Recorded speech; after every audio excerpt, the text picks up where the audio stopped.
अस्सलाम वालेकुम दोस्तों, उम्मीद है आप लोग सब खैरियत से होंगे। आज हम लोग इकोनॉमिक्स का क्लास 9 का लेक्चर नंबर 29 या लेक्चर नंबर 29 करने वाले हैं। आज हमारा टॉपिक यानी कि उन्वान होगा वो लॉ ऑफ सप्लाई यानी कि कानून रसद है।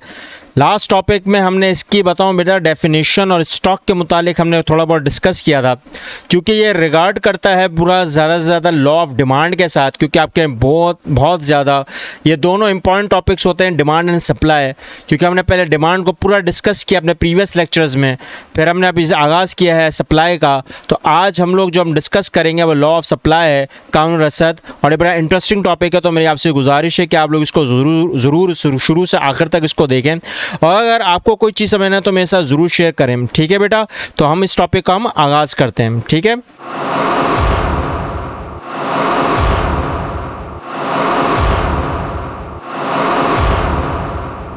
आज के टॉपिक को हम कवर करने से पहले जो मैंने आपको अभी थोड़ी देर में बेटा बताया भी कि हमने पिछले टॉपिक में स्टॉक एंड सप्लाई यानी कि हसस का सरमाया और रसद के मुतालिक हमने डिस्कस किया था।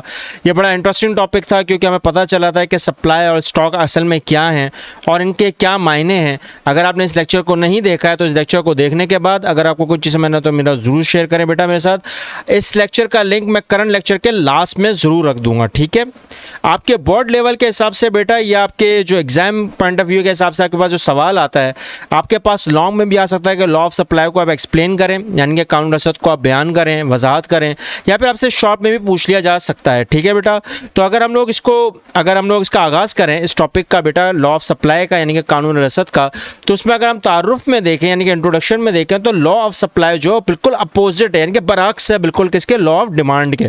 ठीक है बेटा, यानी कि कानून तलब के ये बिल्कुल बरअक्स है। ठीक है, अब वो किस तरह से कि जब कीमतें बढ़ती हैं तो आपकी रसद यानी कि सप्लाई भी बढ़ जाती है। प्राइसेस अगर बढ़ गई हैं तो ऑटोमेटिक सप्लाई भी आपकी इंक्रीज हो जाएगी, और अगर आपकी प्राइस डिक्रीज है यानी कि कम हुई है या गिर गई है, कीमतें गिर गई हैं, तो फिर आपकी जो रसद है यानी कि सप्लाई जो है वो ऑटोमेटिक क्या हो जाएगी, कम हो जाएगी। तो पूरी की पूरी जो सप्लाई यानी कि रसद का जो दारो मदार है वो किस पर है, कीमत के ऊपर है। ठीक है बेटा, तो फिर अच्छी तरह याद रखना बेटा, क्योंकि कीमत का और रसद का बिल्कुल एक दूसरे के साथ रिश्ता है, बिल्कुल रिलेशनशिप है। ठीक है ना, अगर आप क्वांटिटी आपकी सेम है, आपकी सेल्स बिल्कुल सेम है या वेरी कर रही है यानी कि चेंज है, लेकिन वो डायरेक्टली किसके साथ कनेक्टेड है, प्राइस के साथ, यानी कि कीमत के साथ कनेक्टेड है।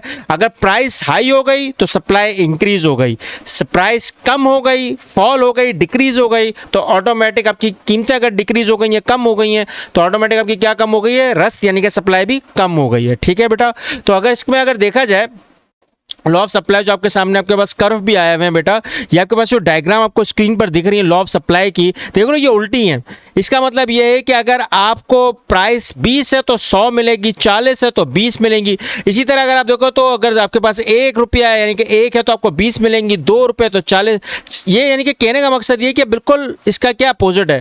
तो इसका हम लोग क्या मतलब निकालेंगे, इसका अखज़ क्या निकालेंगे, यानी कि हम लोग कोई भी चीज़ ले रहे हैं वो रिमेनिंग सेम है, किसके ऊपर, प्राइस के ऊपर, कमोडिटी। अगर प्राइस राइज हो रही है तो सप्लाई भी एक्सटेंड हो रही है, बढ़ रही है। अगर कीमतें अगर कम हो रही हैं तो ऑटोमेटिक सप्लाई भी सुकड़ रही है, कॉन्ट्रैक्ट हो रही है। ठीक है बेटा, तो इट मींस ये बहुत आसान सी बात है कि अगर प्राइस फॉल होती है तो सप्लाई कॉन्ट्रैक्ट हो जाती है, सुकड़ जाती है, कम हो जाती है। ठीक है, लेकिन अगर प्राइस बढ़ती है, कीमतें बढ़ती हैं, तो ऑटोमेटिकली सप्लाई यानी कि रस भी बढ़ जाती है।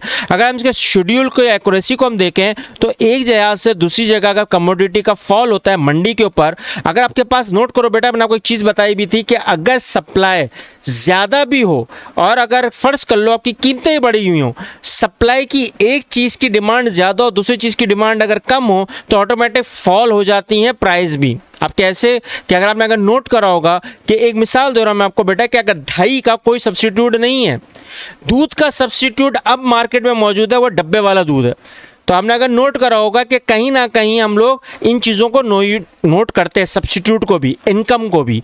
ये दोनों चीज़ें ऐसी हैं जो सप्लाई पे भी मुअस्सर यानी कि असरअंदाज होती हैं। लेकिन अभी हम लोग आपको सिर्फ लॉ ऑफ सप्लाई बता रहे हैं बेटा, तो हमने अगर नोट करा होगा कि आपको ये पता चल गया होगा कि प्राइस का सप्लाई के साथ बहुत बड़ा कनेक्टेड है, क्योंकि हमें लिखा हुआ है more of quantity offered for the sale. अगर आपकी कीमतें बढ़ जाती हैं तो ऑटोमेटिक सप्लाई भी सेल्स की बढ़ जाती है। इसी तरह अगर देखा जाए तो कीमत का बिल्कुल तयन होता है किसके साथ, रसद के साथ।